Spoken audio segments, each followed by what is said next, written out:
Tell us about your own decision to homeschool. How did you come to that decision, and was it intimidating to you? Tell us about the kinds of hurdles that you had to overcome in your own mind and just practically, operationally, in order to do what you're now doing with your children. When my kids were, the twins were really little, my husband wanted to homeschool.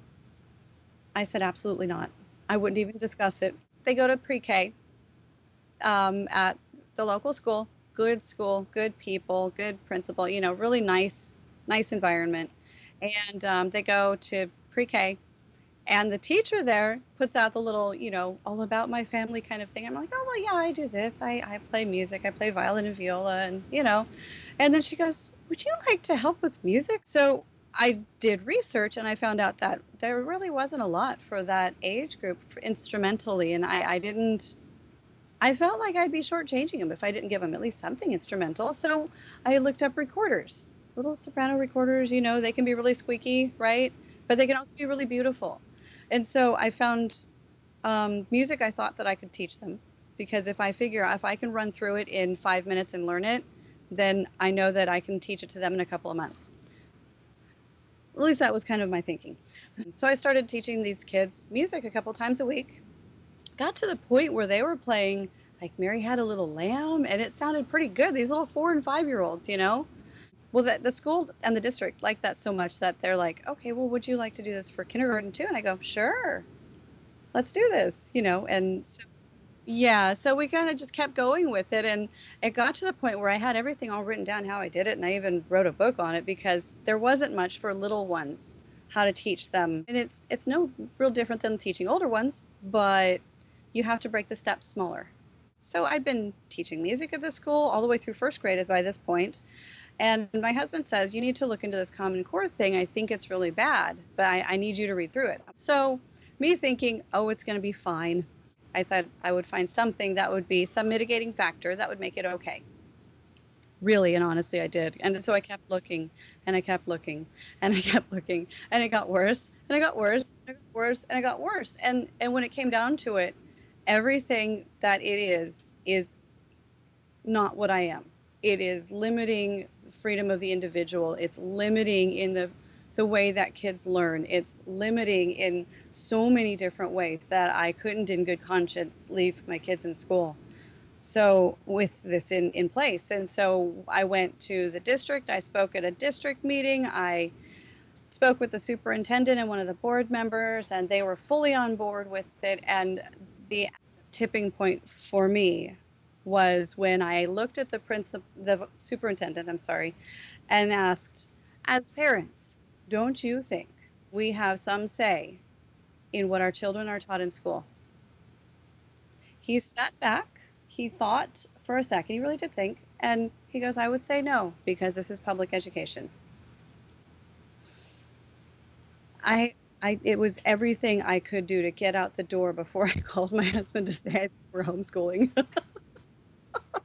Yeah, so that was it. And it wasn't a hard decision because it was the right decision. It just was. Finances were another thing because I had to leave not a high paying job, but a job nonetheless in order to do it. We did everything we could to cut expenses. We actually found a way to cut several $100s out of the monthly budget, which was pretty good. Then I'm like, okay, we still need more money. So I started calling music stores because I was a pretty fair violinist, violist at the time, and I'm like, I think I can teach beginners, no problem. So I called a few stores, and sure enough, they were looking for a teacher. So within like 6 months, I had a full roster of students and actually made more than I did when I was working that other job. Making the right decision for your kids ended up panning out really better for the family as a whole. It really did because I work like 4 afternoons a week. So I'm not spending a lot of time away from the home, so we can do all of our school stuff in the morning. Everything gets done when it needs to get done. What a great story that is to hear, because I do think a lot of parents, start looking at homeschooling and they say, oh, if only, but they have all of these questions in their minds about whether it can actually be pulled off, just like you said, whether they could actually teach their own kids, whether they have the expertise to do that, whether they can manage it from a financial or operational standpoint. And gee, what you've demonstrated is that, I'm sure that there are situations where it's not possible, but generally speaking, where there's a will, there's a way, and you made it happen and it worked out better. Yeah, and there it is true. There are some families for whom it's just not possible right now. And my heart goes out to them because those are often the families that really want to do it, but just they single parents, maybe they don't have another income, all sorts of reasons. But my heart goes out to them, and but it is what it is. You do what you have to do. What do you most appreciate about the homeschool community, having entered that community now and spent a good deal of time there at this point? I know that there are some special things about the homeschooling community. I'd be really interested to hear your thoughts on that environment. We all have our favorite things that we like to do, favorite things we like to learn. And what I've found is that while we all have a really well-rounded kind of education going on for our kids, there are some families that focus on one subject and they're brilliant. And you wouldn't see that in a school because you don't have the time. And they're all so supportive of each other. We look at each other and go, why don't we help each other out? See, because I can do this for you and you can do this for me because I kind of stink at that. We all have our strengths. And when we come together as homeschoolers first, then we can really bring out those strengths in our families and help bring the weaknesses to a point where they're not weaknesses, just not strengths. So it's very collaborative. It honors both the strengths of the individual and the collaborative process, is what I'm hearing. That's pretty amazing package. It does, yeah.